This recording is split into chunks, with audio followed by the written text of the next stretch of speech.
So ayan, good morning sa ating lahat mga boss. May dinala sa atin ditong Vega Force I. So December pa raw ito na napatambak sa kanila. So pinagawa nila ito, kinonvert ng full wave. Ito yung kinabit nilang regulator, ano.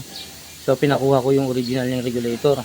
So ito, sa kaalaman ng lahat, sa hindi pa nakakaalam, yung supply nito galing stator. Itong dilaw na ito, hindi ito galing stator.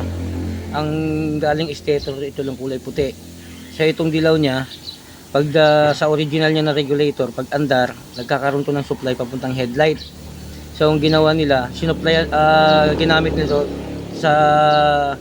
dito sa dilaw, dito nila kinabit. Ayan, dito nila tinap. So hindi siya nagcha-charge ng maayos. So tungo tayo dito sa kanyang supply ng stator. Ang Vega Force, karamihan sa Yamaha, isa lang ang supply papuntang regulator. Ang isa naka-body ground yan. Ayan, oh. So ngayon, para maging dalawang supply nito, puputulin mo to, hindi mo to itatap sa ground dito sa itim. Ngayon gagawa ka ng supply patungo dito.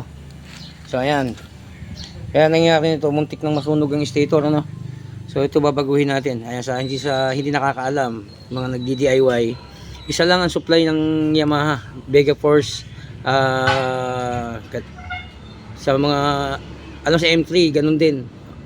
Ayan, ito ikakat mo to itong naka-tap sa block para magiging dalawa na yung supply niya. So ang gagawin natin ito, puputulin itong dalawa, redirectahan natin ang wire papunta ron para sure ball.